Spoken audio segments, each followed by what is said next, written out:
this is Miss Barth here, and yesterday we had the National Dot Day, which is September the 15th, and the dot makes us reflect on, or helps us reflect on that sometimes we feel like we can't draw something or create something, and it inspired us because she made beautiful pieces of artwork just by making a dot. And so I wanted to share in reflection of Dot Day something else that we could add for making creations. And so Miss Barth likes to take a white crayon, and I joke about this because when I was a little girl, I would call these crowns instead of crayons. So it's actually a syllable, so we would clap it out. Crayon, crayon. So 2 syllables, crayon. So instead of crown is 1 syllable, crayon is 2 syllables. So if I take a white crayon and I put it against the white paper, it's camouflaged. So we haven't learned that word yet, but camouflage means that it blends in. Maybe you already have that knowledge. And I'm going to just make a dot. I'm going to make a dot right here. And there's different ways that you can have fun with this activity. You just use your markers. I'll grab a color out of my markers. I'll use pink. Pink and yellow are Miss Bar's favorite colors. So here's a pink color marker. And then I always take my lid and put it on the bottom, so I save it. So that's where it lives. It's like a puzzle, so it goes from the bottom, it claps on there so we know. And then if I take my marker and I rub it back and forth over my dot, let's see what happens. I can start to see my dot. It's kind of magical.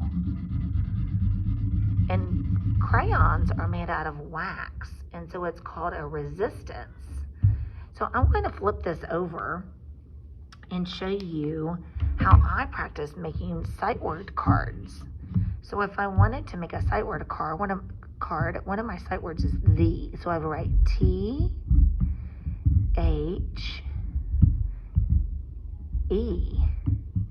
And I'm gonna switch out colors just for fun. I'm going to switch it out to orange. Put it on the bottom so I don't lose it.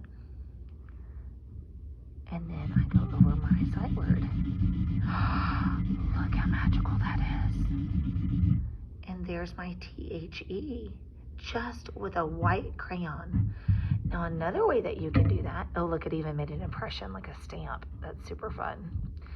So another way that we can use this is I would take my white crayon and let's write the sight word. I'm going to flip this over and I'm going to write, oh, you know what, Miss Barth used that yesterday, so I'm going to get a new cardstock.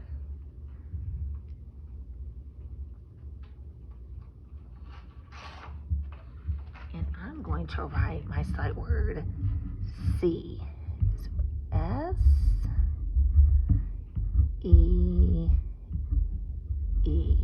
But this time I'm going to use watercolors. So maybe you have some of these at home. And I didn't have them yesterday, and I'll show you another trick. So if your paintbrush looks like this when you're watercoloring,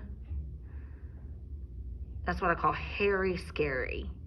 So you want it to be really, really soft at the end. And I'll dip it in the water, and then you're going to gently add some water. And you see how I'm not pressing down like this for hairy scary. I want it to be very soft in my colors. Very, very soft. It's almost like the paintbrush is just grabbing that color. And then I'm going to paint over, remember I wrote my sight word on here. I'm going to watercolor over, let's see what word I created. I'm going to grab some more color. Get my watercolor red. Oh, maybe Miss Barth didn't form it enough, so let me see.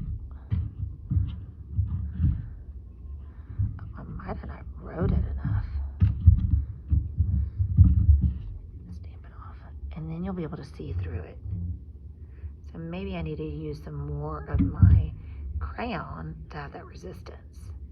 But it's S-E-E. You can kind of see it when it dries. So that is one way that we can create sight word cards. It's a little inspiration from Dot Day. If you don't have watercolors at home, I always suggest using your old markers. So if you have an old marker that's dried up and it's still full of color on the tip and you have no idea what to do with it, you can actually just soak it in your water and you can actually create a watercolor from your old dried up markers.